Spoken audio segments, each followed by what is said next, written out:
Welcome to Unite Now, where we bring unity to you, wherever you are. Hey everyone and welcome. Today we're going to talk about harnessing light with Universal Rendering Pipeline and the GPU Lightmapper. My name is Ciro Continisio and I'm the lead evangelist for the EMEA region at Unity. In today's agenda we have a few things. First up, the Universal Render Pipeline. Specifically, we're going to take a look at how to harness real-time lighting and shadows, so real-time lighting and real-time shadows.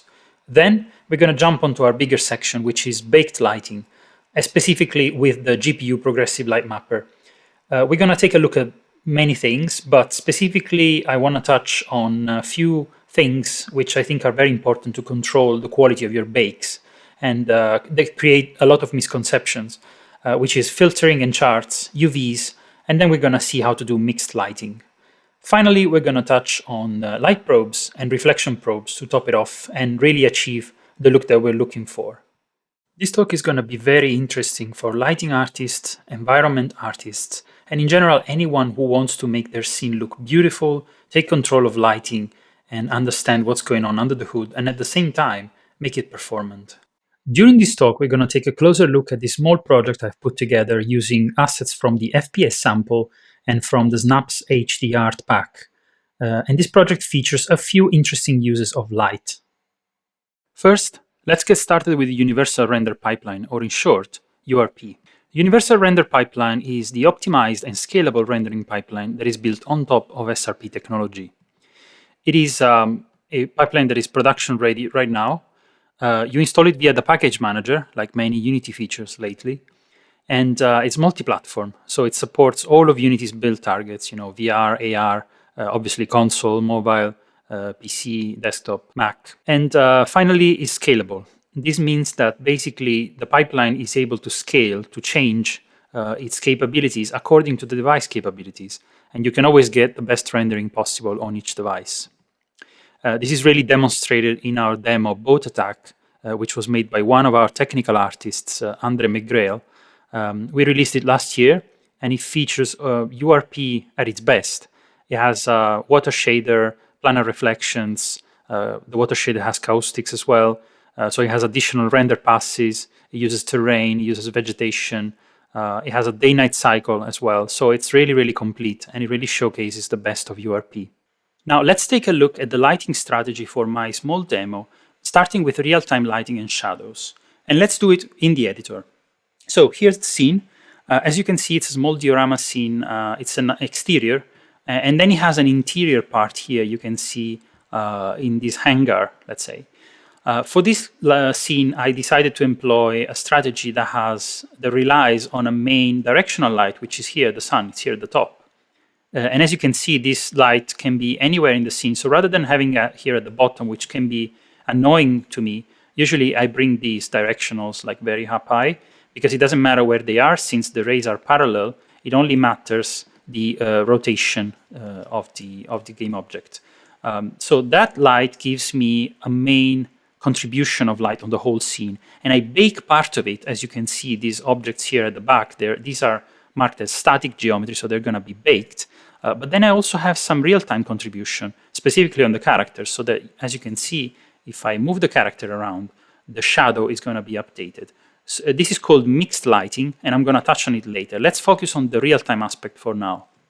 And then another light that I have here in the scene is on top of the terraformer gun. You will see it if I go here, if I select this one.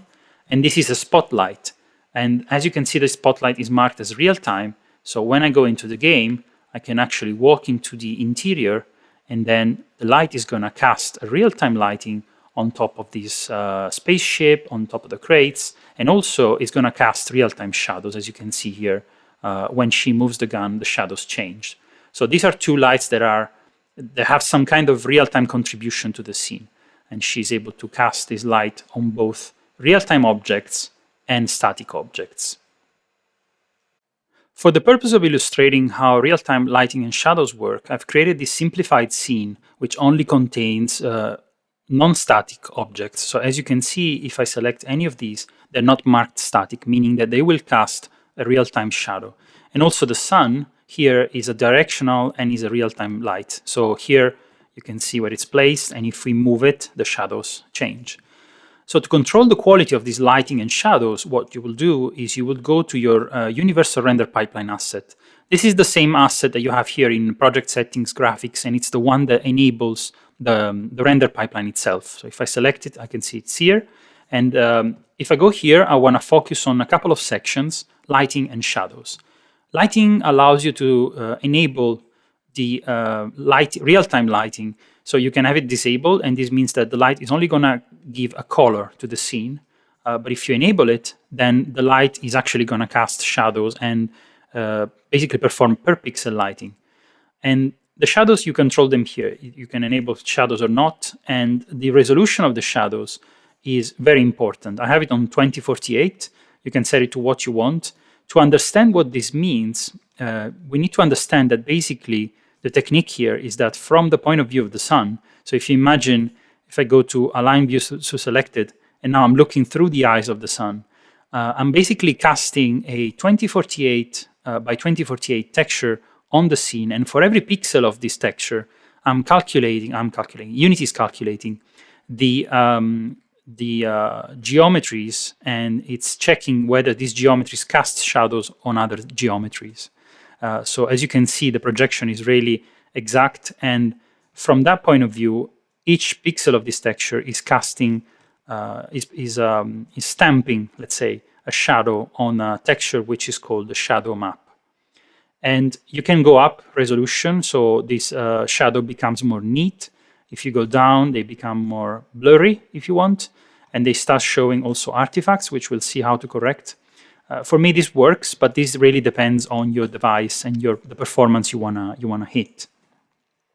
You can also enable these shadows for additional lights, and this is something I have because I have the spotlight on the Terraformer gun, so I want to have additional shadows. And for this one, you can see that I employed a very much lower shadow resolution, and that's fine for me. That works for my scene because the shadows that that gun is gonna cast are only very small in the scene, very small in the view. So 512 works for me. The other important factor here is the distance. So you can see here these smokestacks are roughly 10 units apart, 10 meters apart.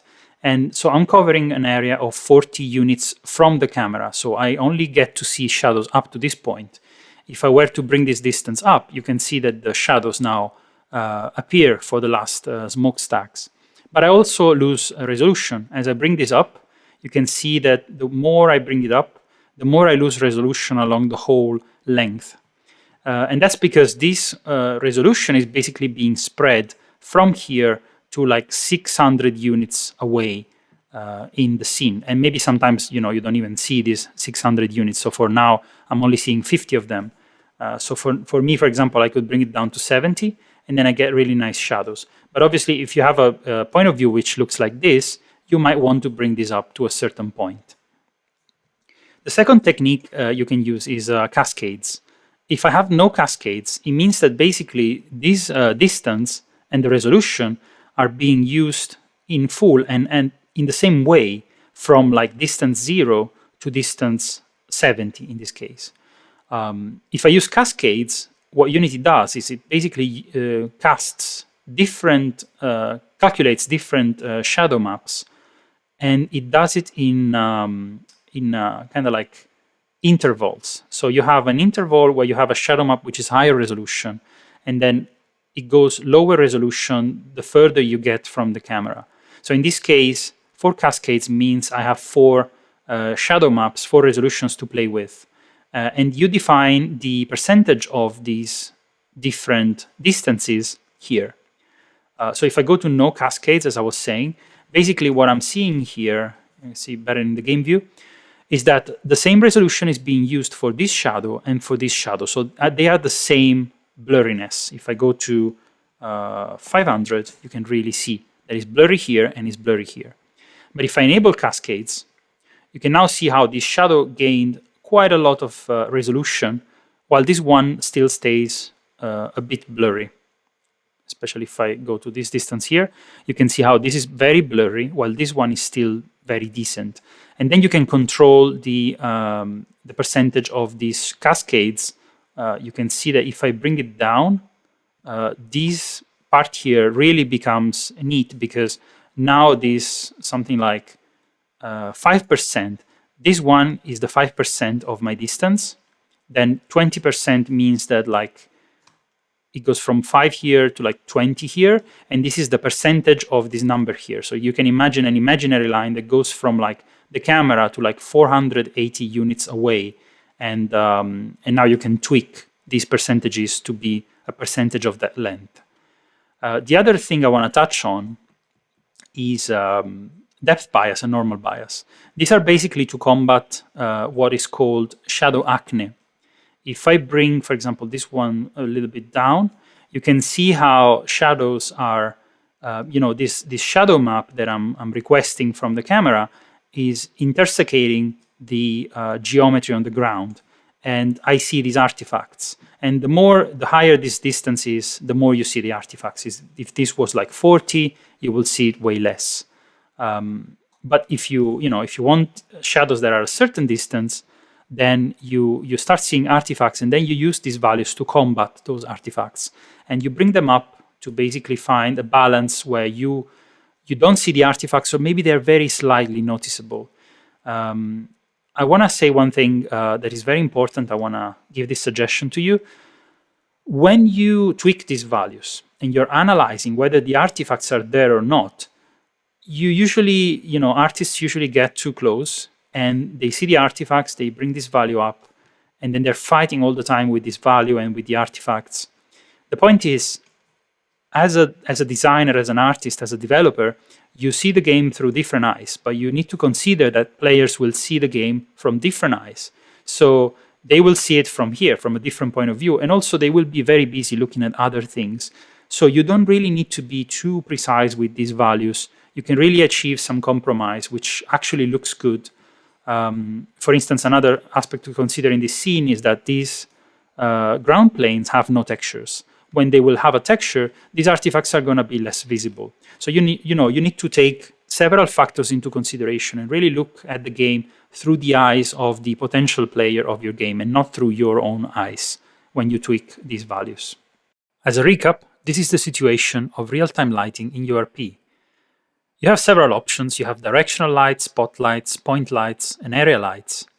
And some of them, as you can see, feature real-time lighting. Some of them also feature real-time shadows. This is the case for the directional light and the spotlights. That's why I decided to use them for my real-time lighting contribution. The point lights, they don't have real-time shadows right now, because URP only features a forward renderer. With the arrival of a deferred renderer in the future, they will gain the ability to cast real-time shadows. But for now, that's not a possibility as I'm doing this presentation. So I decided to leave point lights out for my demo. And then you have area lights. Area lights are by definition only baked. They're more complex lights. They are kind of like a surface that emits lights, and I've used them in the interiors, and I'll show you how when I touch on baked lighting. There's no way to have area lights be real-time for now. Now that we cover real-time lighting, let's talk about baked lighting, and specifically with the GPU progressive light mapper. To do that, let's go directly into the editor. As you can see in my demo, I have plenty of static scenery. I have the structure, the rocks, the plants, and none of them move, except obviously the player and some crates. So basically for me, it makes a lot of sense to use baked lighting to obtain a better lighting in the scene and also squeeze some performance. To enable baked lighting, you need to do a couple of things. The first thing is you need to make sure that every structure, every piece that you want to bake the light on, is marked as static here in the inspector. You do that by going to the mesh, to the game object that includes the mesh, and then you mark it as static. And obviously I suggest doing it on the prefab level, so you can then reuse that piece over and over again, and it will always be static. The other thing you need to do is you need to make sure that the lights are being baked. So in this case, for example, my sunlight here is marked as mixed. It could be baked or mixed. Mixed lighting, again, I'm going to cover it later, but mixed means that this light is going to participate in the bake. And then I have other lights here actually that are participating in the bake. If you go inside here, you will notice that there's two area lights that are basically a little trick that I learned a while ago to capture the emissive light that is coming out of this crate. So basically these crates, if you inspect their material, you can see that they're emissive. This means that the light, the simulated light, is going to be baked into light maps. However, because these details are very thin, it might be that the resolution of the light map doesn't allow me to capture them properly. So what I did is I faked it by placing a baked area light just in front of it with a bluish color, and the area light provides this nice gradient here on the ground. And then I placed another one for good measure just because I wanted the bounce back on the structure, so it looks like these lights are very powerful. If you notice, I haven't done it on the crates at the top, because these lights are so small compared to like the natural sunlight that I don't expect them to emit any blue light, so I don't need to fake that. And I have another baked area light here to cast on the ground. Same situation, I want to simulate the emissive and I want to enhance it somehow. Once I have lights set up, once I have the structures set up, I need to go to the lighting panel and make sure that baked global illumination is checked. Once you check it, you uncover all of these options, and then you're able to press generate lighting and start the baking process. I've actually already completed the baking process for this scene, so I don't want to launch it right now. It doesn't make sense to just make it real time. The thing that I want to point out is one of the most important settings is the light map resolution. Light map resolution defines how many texels, so the pixels on the texture, are going to be used for one unit in the scene. So it means that if you have a cube of 1 unit, that cube is going to be baked with 30 by 30 texels on the light maps.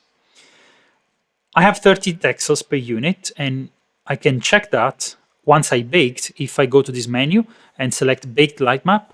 And now I can see the actual light maps that have been produced by the bake. And also, as you can see, you're able to see the resolution that has been used for those light maps. You will also notice that actually some objects seem to have bigger texels, especially these rocks here on the back, compared to other objects which seem to have smaller texels. This is because there's another setting which is very important when you bake. You will find it on each and every object on their mesh, and it's here in the mesh renderer, scaling light map.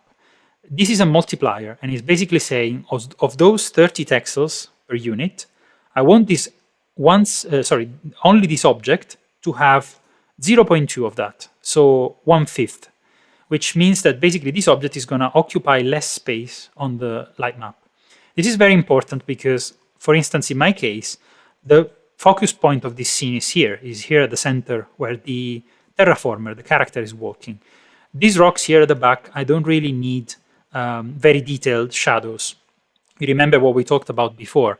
The player is going to look here, he's not going to look there all the time. So you don't want to waste a lot of light map space for those rocks. And that's why you can select them and you can enable this parameter to be something less than 1. In the case of objects in the foreground, I have 1. And that produces this difference in resolution. The other important setting of the baking is the direct samples, the indirect samples, and the environment samples. They really affect the quality of the bake. But to explain that, let me go back to the slides. To understand those 3 settings, we need to talk a little bit about how light mappers actually work. The idea is that after you define the resolution for the texels per unit that you're going to use, you can imagine that the structures, the geometry, is covered into a texture like this one, right? And for each texel, you can imagine that they're shooting rays out, rays that are trying to find light sources, and that are bouncing around and capturing light as they bounce. So the direct samples, they are just trying to find lights. And in the case of the directional light, you can imagine that the texel is shooting a ray in the direction of the directional light. The rays are all parallel. And if it gets to the sky, it means that the directional light has exposure on that texel. And it means that that texel is lit. And this defines the shape of the shadows, the main shadows that you see on the ground and on the walls and stuff like that. So why use more than one direct sample, right? That's the question that everybody's thinking. Well, when you're talking about lights that are not directional, but for example, a baked area light, in this case, the area of the light is actually bigger and the rays can be emitted in many directions. So the point here is that you want to emit multiple samples in different directions and see if they hit the area light. And some of them are not going to hit the area light, so depending on how many find the area light, that texel is going to be more or less lit. So if the texel is more exposed to the area light, for example, it will be brighter. That's very simple. In the case of indirect and environment samples, what happens, for example, is that in the case of the environment ones, is that the rays are being shot by the texels and are trying to find the sky.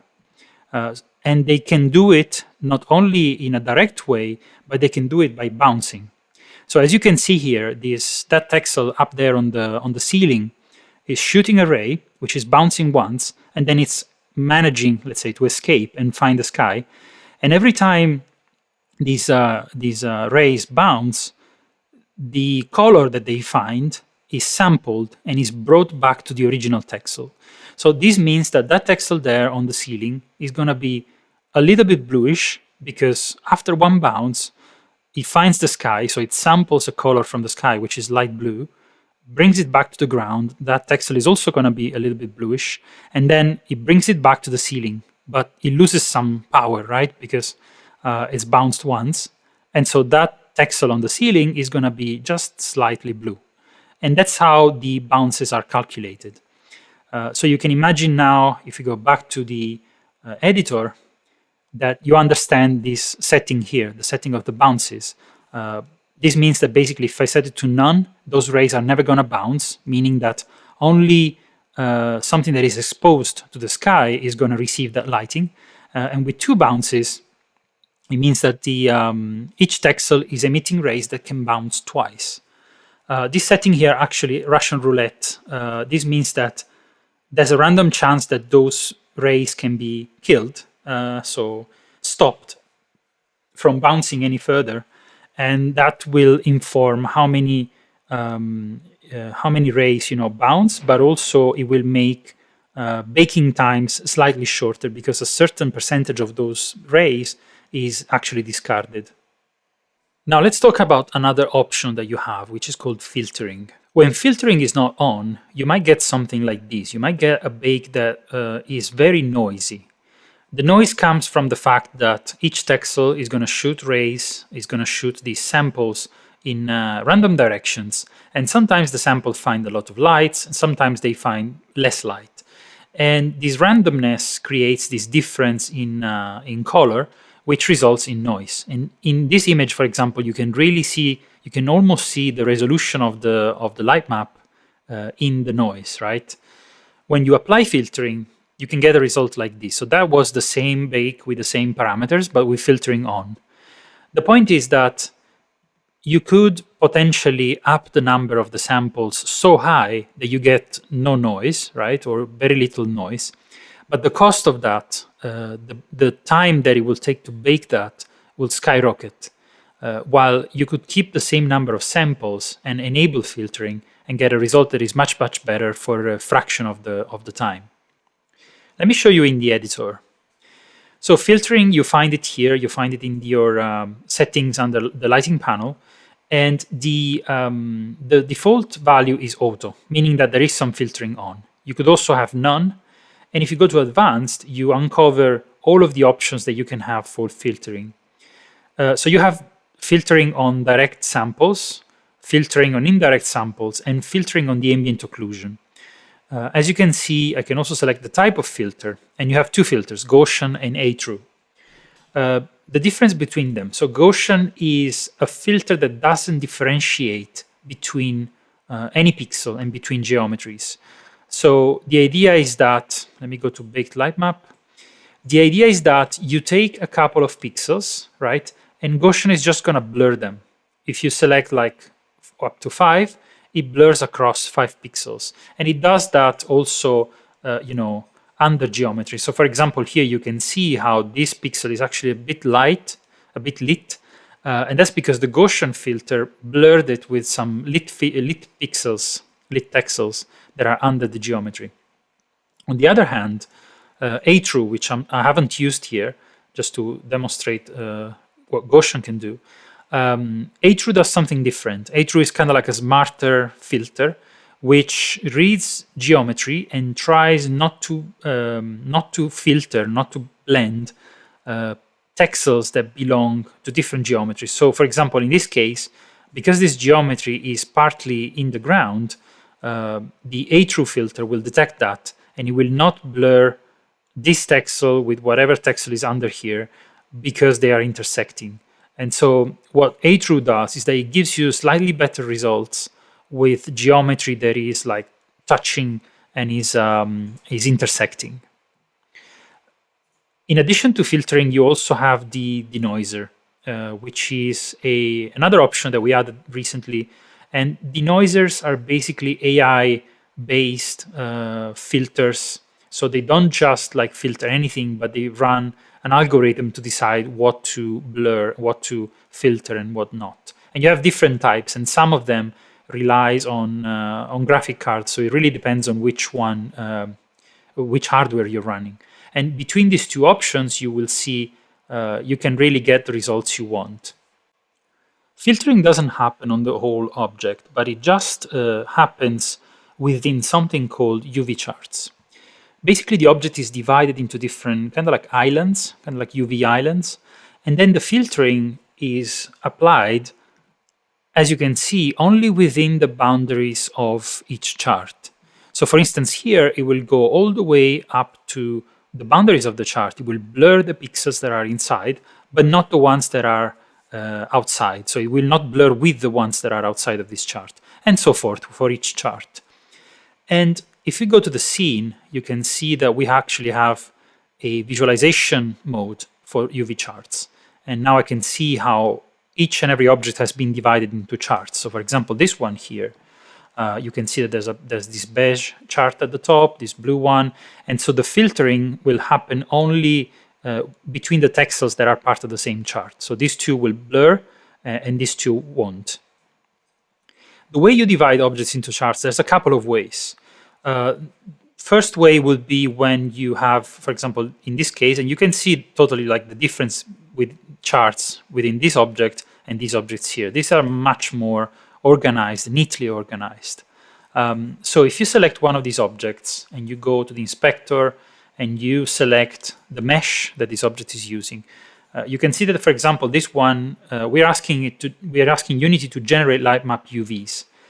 So we're asking Unity to make the UVs for us. And this means that these charts will come from those UVs that Unity will generate for us.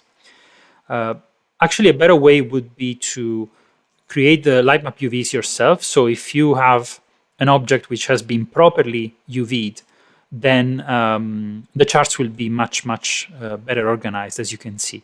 And this makes a lot of sense because in this case, for instance, I might want to have some filtering happen on this area, but I don't want the filtering to blur things in this area, otherwise it will kill my shadows, right? So when you do proper UVs, charts are much more organized and produce better results.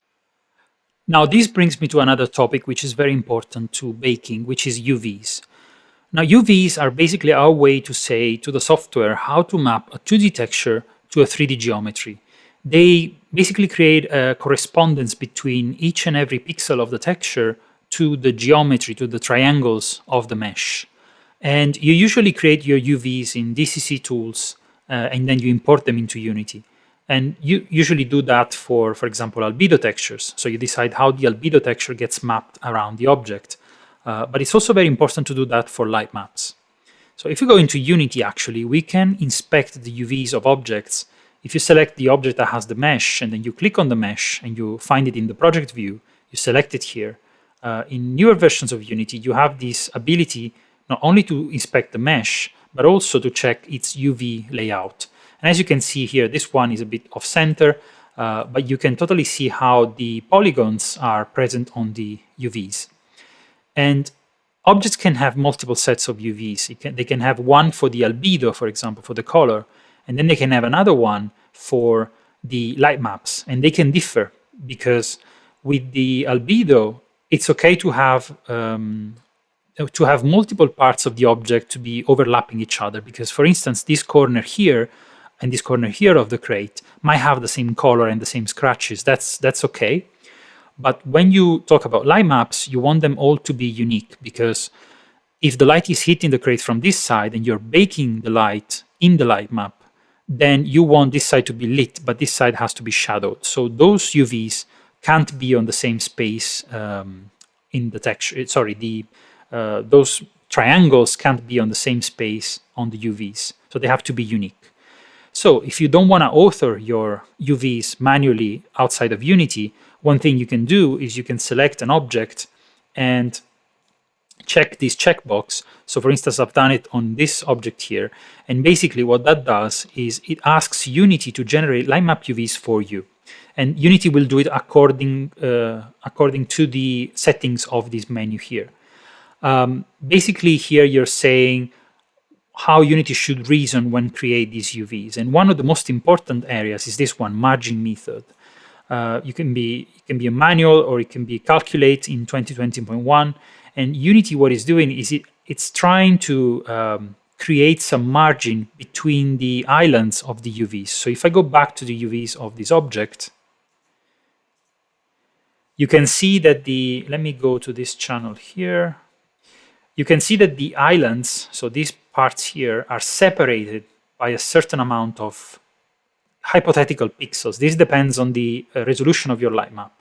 So sometimes when these two islands are not separated enough, you can get some overlap because they are maybe sharing the same pixel.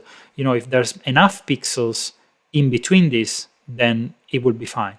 But if this object actually is too small on the light map, then you will see some nasty artifacts. And these parameters are all interconnected, and they can really make or break your bakes. When you select an object, actually, you can inspect where this object is in the light map by just going, you can do it in two ways, actually. You can do it in the inspector, and you see the light map here, and then you can open a preview of the light map, and you see the object here. So this object is being, let's say, is being printed here on the light map. And you can see its different islands, and you can see that, you know, now you can see that, for example, between these two islands, there's only 2 pixels.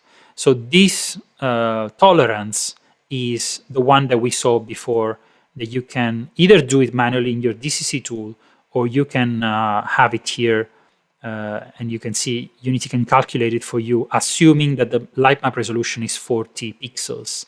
So in this case, for example, where I have 30 pixels, it might not be enough, or it might be okay. But as you can see, they just share, like they don't share any pixels. So this should be okay. But sometimes, you know, for other objects, details could be like too small. So you really need to make sure that these UVs are well done, either by tweaking them into the options on the inspector. But my suggestion is always like you want to author your UVs manually. So you really need to make sure that they're well done to support the resolution that you want to bake at. Another option is to go here in lighting, baked light maps, and then you can see the light maps. And for example, if I select this object, it shows me that it's contained here, and then I can click this, and I should be able, sorry, I'm not selecting the mesh. Now I am. And now I can see that this object is this one here on the light map. So you can really see where they are. You can turn the geometry on and off, and you can also tweak the how do you call it? The intensity, the exposure of the light map. And you can inspect issues. So when these UVs are overlapping for some reason, you can actually see it here. There's another visualization mode, which is called UV overlap. And UV overlap, as you can see, gives you an overview of where some objects might have UVs that overlap. So let's inspect this one, actually. Let's open the preview. You see it's here. So for some reason, this object has been scaled very small on the light map. Maybe it's the scaling light map. You see it's very small. So the object has become very small on the light map, which means that if we go and check its area, you can see that in this part here, the UVs are overlapping. And I guess it's this part here. You can see how these two UVs, I don't know if I can zoom in even further. These two UVs are basically sharing the same pixel, and that creates this overlap. Now, the point is, in this case, I really don't care because, as you can see, it's such a small detail on the scene that I don't, it's not producing any artifact. And if you see here, this mechanical arm has the same thing, but it's very small again. So this is all tolerable overlap, and it's fine for my case. Sometimes you will see bigger patches, and then you need to correct by making sure that the UVs are well done. I don't have the time to go over each and every setting for the baking, but I just wanted to finish with this one. Basically, there's two types of settings, let's say. This is my distinction, but you could see this in a different way. But I will say that there's some settings which will affect the performance of the game, and some which are just like artistic decisions, so to speak. So the ones that you see highlighted here in yellow are settings which will affect the size of the light map, the compression of the light map, which means that the file will be bigger or smaller and thus require more memory or less memory to be managed during runtime. And the directional mode will also affect the number of light maps that you get. So basically, those settings highlighted in yellow are something that you want to discuss with a technical person and establish some kind of guideline for your game, depending on the device and depending on the performance that you want to hit. The ones in blue are the ones that are not really affecting how the game runs, because once you bake the light map, that's it. Like, that's a texture, and whether that's a nice bake or that's a bad bake, the pixels are the same. The game doesn't care. So these blue settings are the ones that you as an artist needs to control. And here you can really create a workflow, because for instance, you could define the ones in yellow at the beginning, make some tests, and then you could totally keep working with like lower settings on the blue side, and experiment. And then once you're satisfied with the results and you found your settings, for example, for the main light, for the color of the light, for the intensity and so forth, you could launch a final bake. Maybe you launch a final bake every day, right? And you bring all of the blue settings to the maximum and you just leave it baking for a while. So there's some workflow that you can find in there where you can iterate faster and then launch a final bake, which is higher quality every now and then. Now that we understand real-time lighting and baked lighting, we can talk about mixed lighting. Mixed lighting is a bit of a complex subject because you can have different types of mixed lighting. We call them mixed lighting modes. And URP supports 2 out of 3 of them. So it supports baked indirect and subtractive. It doesn't yet support shadow mask and distant shadow mask, which are basically the same mode, but it will come in the future. So baked indirect work this way, right? You have lights that cast shadows and everything is real time. And then the bounces of those lights are baked. So the indirect lighting, the lighting that's bouncing, is baked into light maps. And then the direct lights cast the lights and shadows in real time. This is very flexible. This allows you to have something like a day-night cycle, for instance, where you can turn off the main directional light and you can make it bluish and turn it very, very low and have like a night scene. And if you want, you can turn it on and have a day scene, and they could both live in the same scene and you would be able to switch between them at runtime. But at the same time, you would have indirect lighting with bounces, which makes it a bit more realistic. Subtractive mode instead is the one that I used. And in this case, you basically bake almost everything. You bake all of the static objects, you bake the lights, you bake the shadows, you bake the bounces on those objects. And then you have the ability to have dynamic objects cast shadows on top of them. So let's see it in the editor. In my situation, as I said at the beginning, almost everything is static here. The only things that are dynamic are the character and these crates and one of the 2 robotic arms, this one here. And this is because they move. So if I press play, you will notice that they're all able to cast shadows that can change at runtime, right? So this one is casting shadows as well. And if you see, we go back to edit mode, this shadow here is baked, right? Because these are static objects, so they're casting a baked shadow. This shadow here is dynamic. And if I select the terraformer and I bring it, for example, here, you will notice that the shadow of the terraformer is overlapping with the shadow that is baked. So as you can see, subtractive, which is also one of the cheapest lighting modes, is not perfect, but it gives some pretty good results. And the point is you need to go into the lighting menu and then environment, and here you can choose the color of that shadow that is being kind of like superimposed on top of the baked lighting.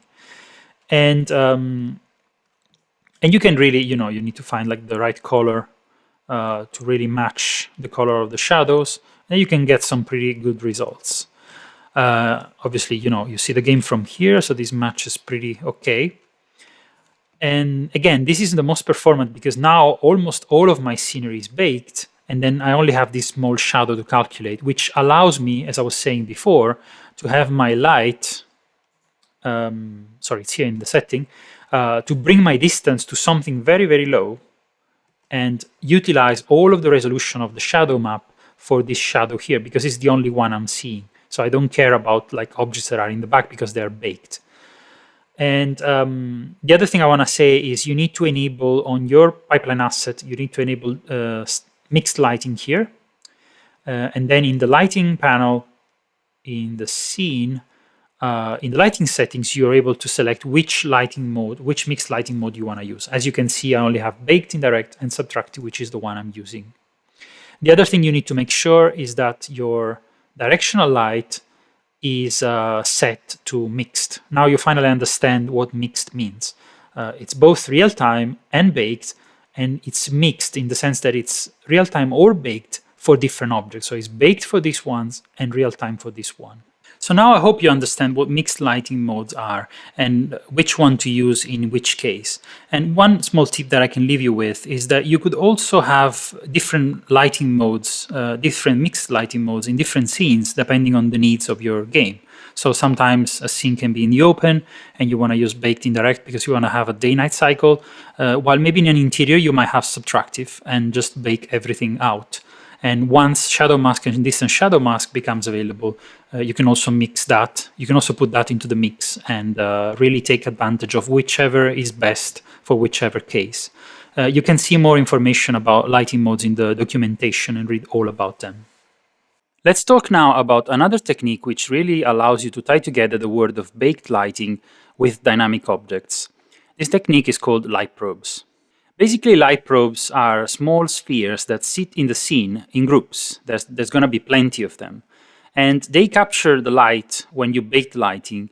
And then when the game is running, a dynamic object can sample these probes. They sample the closest probes, and they take the lighting data from them.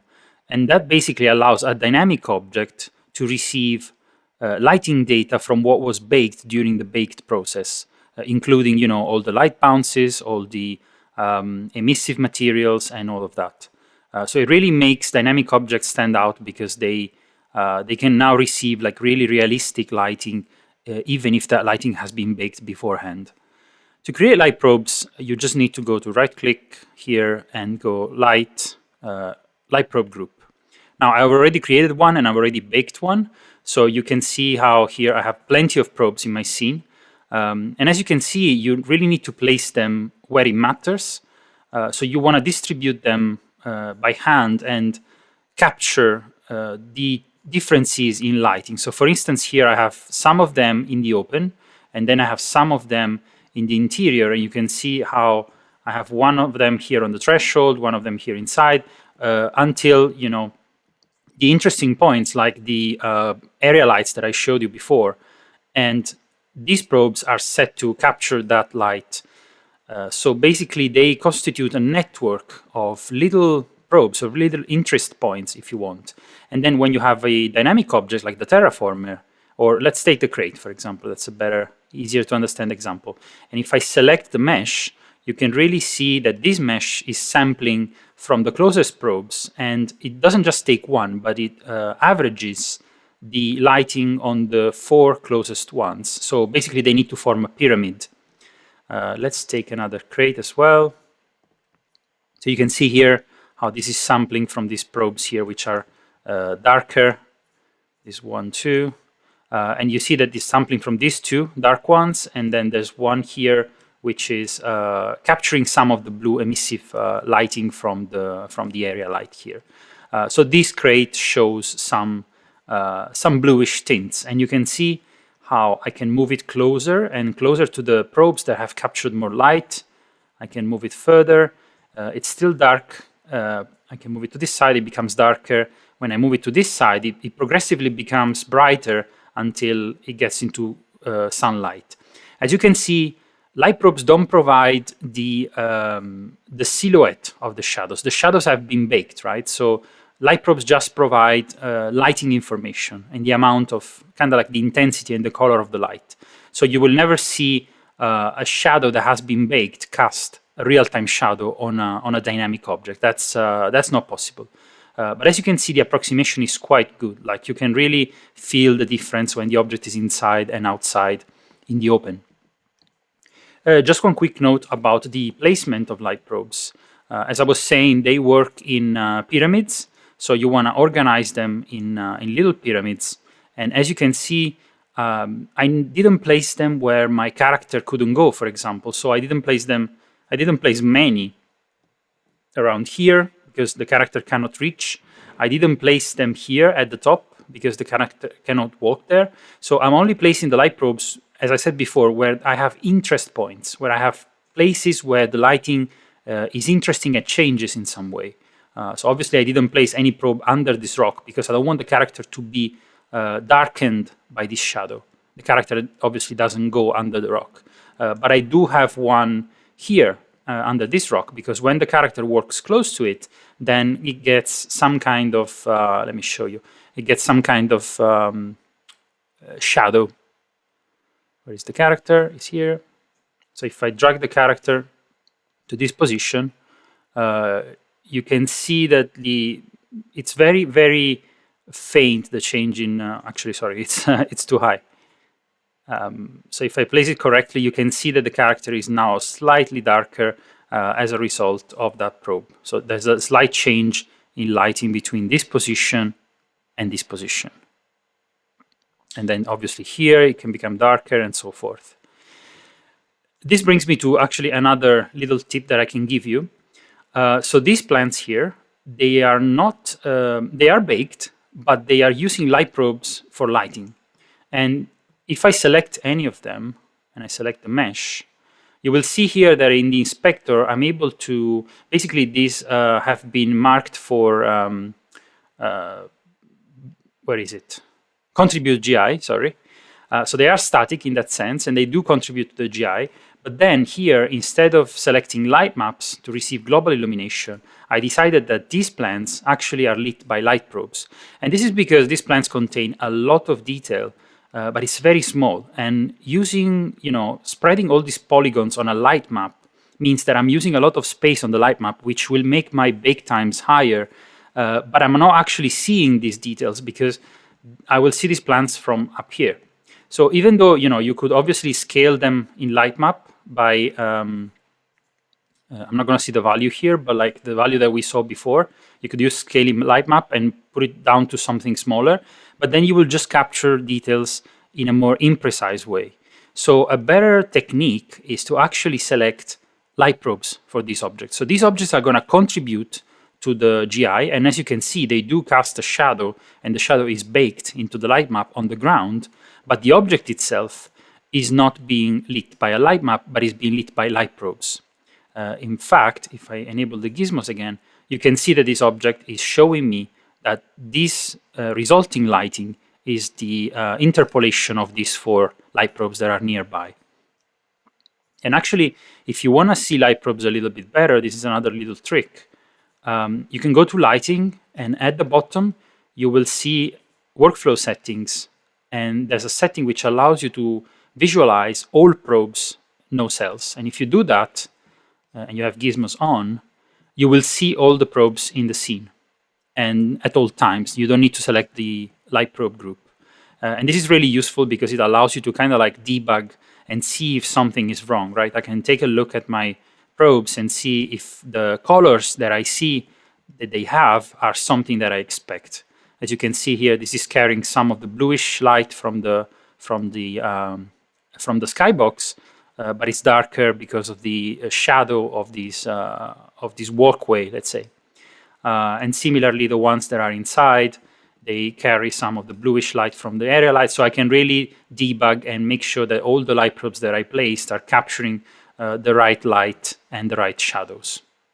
If you want to turn them off, you go here, and you select only probes used by selection, and now you can only see the probes if you actually select them. One final thing on this topic is that we have a new visualization mode here, which is called Contributors Receivers. And this one really allows you to check the scene and basically debug if you want, and check if you forgot to set the settings of any object and if the settings are correct. As you can see here, all of my dynamic objects, excluding the character actually, because the character is a skinned mesh renderer, so it's always dynamic, but the ones that are just mesh renderers and are not set to receive or contribute to GI, you see them in yellow. And then the plants, for example, or the small rocks here, I set them to contribute to GI, so they cast a shadow, but they receive lighting from the probes, they're in red. And everything that is completely baked and contributes to GI is in blue. So this is a really good visualization to check if everything is correctly set up. Finally, reflection probes. Reflection probes are used to capture reflections of the scene to make materials like metal and glass more realistic. And reflections are usually a very expensive technique. You might have heard of the rise of ray tracing these days, these years actually. And that's a technique to capture accurate reflections, but ray tracing is a very expensive technique. So if you don't have that type of hardware, or your game runs on different type of hardware, then you really need reflection probes to the rescue. So reflection probes are basically spheres, and you can see one here, which capture the reflections of the scene in a spherical way, and then the objects that are close to them can sample that probe and use it for reflections. So my setup here is I have two probes in this scene, and this is basically my tip. The tip is like, you want to have multiple probes for different, again, like the light probes, different interest points. In this scene, obviously, we have the exterior and then we have the interior. So I have the terraformer, which has a very reflective helmet, and I want her helmet to reflect different things depending on whether she's inside or outside. So I created two reflection probes. And obviously, you create them just by going here, light, reflection probe. And once you have it, you need to define, as you can see, a box which defines where this reflection probe is used. So in this case, I created a big box that comprises the whole scene for this one. And this means that wherever she's going to be in the scene, she's going to use this reflection probe to create reflections. So if you see her helmet, she's now, let me disable gizmos, she's now reflecting the exterior, and this side is not maybe the most interesting, but if you turn her around, you will see that she's reflecting the structure that's behind us, the hangar. So that's capturing that reflection here. And then when she goes inside, she will use another reflection probe. And now she's capturing the inside of the hangar, and we see the door, and we see the area light that you have up here. So this reflection now accurately matches the inside of the hangar. As I was saying, it's an approximation. You don't see the reflection updating as she moves here or here, but it's good enough. And to obtain this secondary reflection, I created another reflection probe, which is here. And as you can see, this one has captured, you can actually see it here in the preview, it has captured the inside of the hangar. And the point here is that this reflection probe has a different box which is just the size of the hangar. And I set it to be on importance 2, which means that when she's inside this box, it will take this reflection probe and not the one outside. So it's kind of like a subtractive mode, if you want. So this box here, and then this one here subtracts, and this volume means that this probe is going to use instead of this one. I just want to point out that actually, even if you didn't have these 2 reflection probes, and I want to show you by bringing the terraformer out, even if I didn't have these 2 reflection probes enabled, she will still reflect the sky. And that's because even if you don't have any reflection probe in the scene, when you bake lighting, even if it's not, like baked is not enabled, but it's just like real-time lighting, Unity still produces a 3rd reflection probe for you. So you see here I have 3 reflection probes. The 2 ones that I produced, the interior and the exterior one. And then there's always a 3rd one. I call it the courtesy reflection probe that Unity creates for any area where you don't have a reflection probe in effect. Unity effectively creates a 3rd one that just includes the skybox. So that's the reason why even if you have an empty scene and you create like a sphere and you make it very reflective, you still see the sky. And it's because of this reflection probe which Unity creates for you, even when you don't have the ones that you create in your scene. We reached the conclusion of this talk. I just want to leave you with a few final remarks and suggestions to make your bakes better when you're baking lighting with URP. The most important thing is obviously understanding the contribution of each and every settings.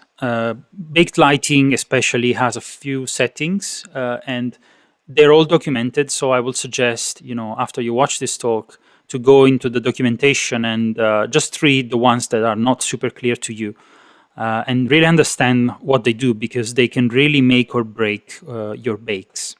I would suggest to bake smartly and refine at the end of the process. What I mean is when I showed you before the settings that contribute to the quality of the game and the settings that contribute to the performance of the game, there are some of them that you can keep low when you bake and when you make experiments, and you don't really need to have them at the maximum quality all the time. So bake smartly, right? Like to be able to be faster. And obviously use GPU Lightmapper, which is much, much faster.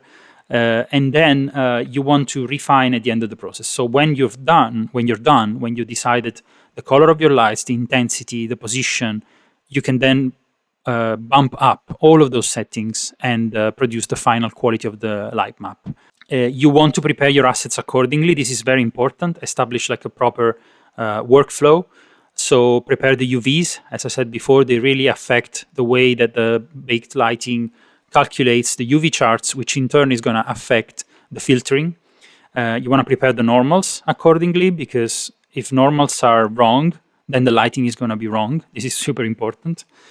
Sounds silly, but so many times there's small mistakes in the normals, like rounded edges when there shouldn't be, and then you get light spillage, lights that seem to come from nowhere, and that's because the normals are pointing in the wrong direction. And then obviously the suggestion that I always give: look at the game through the eyes of the player. You're not the player; you're inspecting the game too close. When you make decisions on the fidelity of the lighting, and especially when that's connected to the performance, right? Especially when that's, for example, real-time lighting, that can really affect the performance. You need to look at the game through the eyes of the player and think of what they will notice, not what you notice right when you build the game. So if you like this talk, you can actually download the project from this URL. You can just grab the assets and play around with them and really explore the scene that I created and that I explained during this talk. And if you have any questions, you can come to the Unity forums. We have a forum thread where you can ask questions to me, to the lighting team, to the URP team. So yeah, really come with any questions you have in your mind, and we'll answer promptly. This is all from me. I hope you enjoyed this talk. I hope now lighting with URP is a bit more clear, and you can really harness the power of it to really make your scenes look beautiful and performant at the same time. Thank you so much for watching the talk. And if you want to chat, you can hit me on Twitter at that address. And otherwise, I'll see you in the next talk. Bye-bye.